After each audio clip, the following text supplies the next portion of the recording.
ಪ್ರದೀಪ್ ತನ್ನ ತಾಯಿಯ ಸಂಗಡ ವಾಹನದಲ್ಲಿ ಪ್ರಯಾಣಿಸುತ್ತಿದ್ದನು.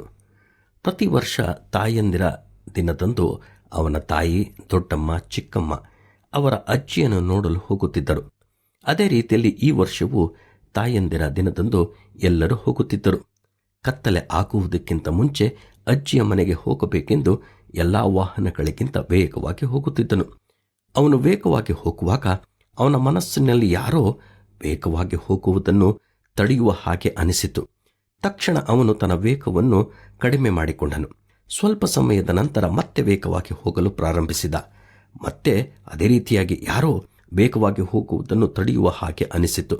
ಹಾಗೆ ಹೋಗುತ್ತಿರುವಾಗ ಒಂದು ಲಾರಿಯು ಬಂದು ಮುಂದೆ ಹೋಗುತ್ತಿರುವ ವ್ಯಾನಿಗೆ ಡಿಕ್ಕಿ ಹೊಡೆಯಿತು. ಅವನು ಗಾಬರಿಯಿಂದ ತನ್ನ ವಾಹನವನ್ನು ಪಕ್ಕದಲ್ಲಿ ಹಾಕಿದನು. ತಕ್ಷಣ 108 ಅಂದರೆ ತುರ್ತು ಸಹಾಯಕ್ಕಾಗಿ ಫೋನ್ ಮಾಡಿದನು.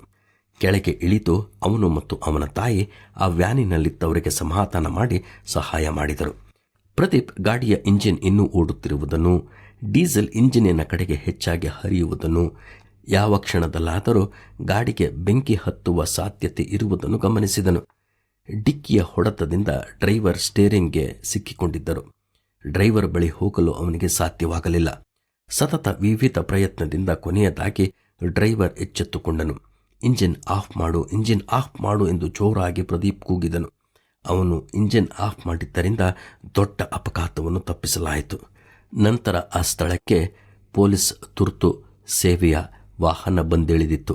ಅಲ್ಲಿದ್ದ ಗಾಯಾಳುಗಳನ್ನು ಪ್ರದೀಪ್ ಹಾಗೂ ಅವರ ತಾಯಿ ಆ ಗಾಡಿಗೆ ಸಾಗಿಸಿದರು. ಇತರರಿಗೆ ಸಹಾಯ ಮಾಡುವುದರಿಂದ ನಮ್ಮ ಕಾರ್ಯಕ್ಕೆ ತಡವಾಗುವುದಾದರೆ ನಾವು ಚಿಂತಿಸಬಾರದು. ಪರಹಿತ ಮಾಡುವುದನ್ನು ಬಿಟ್ಟು ಬಿಡಬಾರದು. ಅದೊಂದು ಶ್ರೇಷ್ಠವಾದ ಕೆಲಸವಾಗಿದೆ.